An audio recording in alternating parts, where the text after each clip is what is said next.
welcome back to Otaku no Video. As always, thank you very much for joining me for today's review of Space Pirate Captain Harlock, an anime series for television made back in 1978, back when anime, frankly, sucked. You see, back then, anime was still very much made for kids, both in the public's mind and in terms of the actual content. The vast majority of anime series were very much aimed at the preteen market. This was beginning to change by this point, namely the late 70s, with shows like Mazinger Z and Galaxy Express 999, which introduced elements like some bloodier violence, occasional fan service, and the occasional death of an actual named main character. So the animation in Captain Harlock is mediocre at best. It has a low sheet count, meaning the number of drawings per second is low, although that is typical of anime at this time, so can't fault it too much for that. The characters are often off-model, meaning that the actual designs aren't consistent from shot to shot all the time, and it also relies a lot on overdramatic poses and a lot of visual cliches that granted anime was still sort of defining at this point. But there's a lot of that in here, which really doesn't serve to push the story forward too much. Not a lot of naturalistic animation in this, in other words. But again, that's pretty much typical of the time. If you've seen original Mobile Suit Gundam, which came out 1 year afterwards, similar kind of animation quality. Now, fortunately, this show is directed by a man named Rintaro, who also worked on the original Astro Boy and the relatively more recent anime film Metropolis, if you've seen that. And he brings a very interesting artistic style to the direction. So it's not all static shots, it's not all workaday animation. There's some really artistic approach used in quite a few of the shots here. Now, what do I mean by artistic exactly? Well, check out this sequence from very early in the series where a doctor is surprised in his laboratory. The boy you'll see in a little bit is his son.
This was in a kids' action show.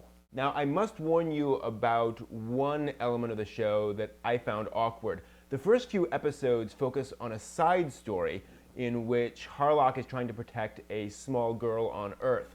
Now, I found this strange. I mean, here is Captain Harlock, this big action hero and a wanted pirate, who keeps returning back to Earth where everyone wants to capture him, or even kill him, just for this little girl. Now, this is explained as to why she's so important, and it's also made clear why that whole plot is important for the characters and why that's all there later on. But for me, I just wish they hadn't focused on this quite so much so early in the story. Now, from there, the story progresses into a huge space opera, almost a planetary romance, kind of like a John Carter-style story of big space battles and pastel-colored planets and all that wonderful stuff that you get out of big, bold space opera. So this is not a hard science fiction story in the way that, say, Gundam or Votoms is. This is a world of ray guns where you just have ray guns, which is cool, just be aware of that. Now, this is good because for a bold space opera story, characters tend to be pretty simple. So having some backstory really helps to flesh them out somewhat. You have Harlock, the big, bold, brash space pirate who's forging his own life. You have Mime, who is an alien woman with no mouth, who wanders around the ship and has pledged her life to Harlock. That's interesting. There's Yuki, a cute young woman who is the navigator of the ship and she has this very interesting past to her, actually. The helmsman appears to be a boy who spends all of his time assembling plastic model kits, which is kind of interesting. And there's this happy-go-lucky doctor. What's a happy-go-lucky doctor doing on a pirate ship? Well, the show explains that. Then there's Daiba, the 15-year-old boy and standard audience identification character who is thrown into this whole thing through circumstances that would be spoilers to reveal. He is less interesting, but that's partly because he really doesn't have an interesting backstory.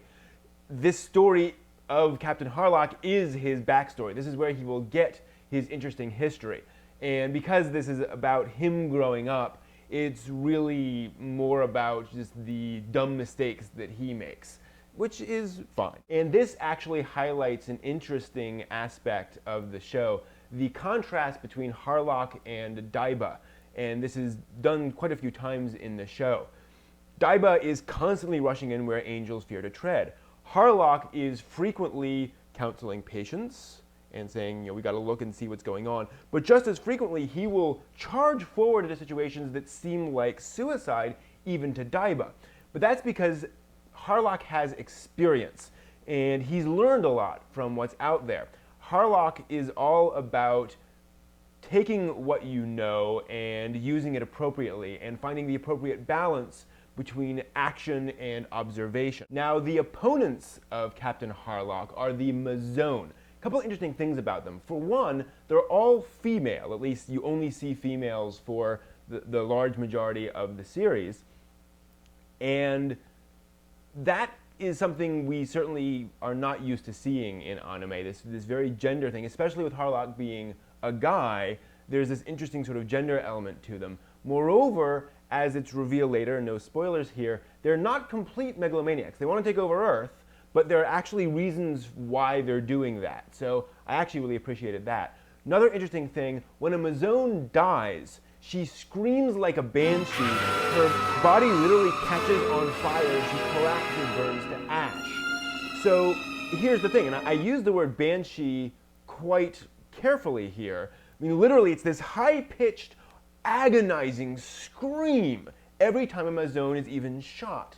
So the Mazone don't just get mowed down in droves and fall over. Every time a Mazone dies, there's this horrid scream, and she combusts in blue flame, and it really jangles the nerves. And I really appreciated that it's not just sort of faceless enemies that you're attacking.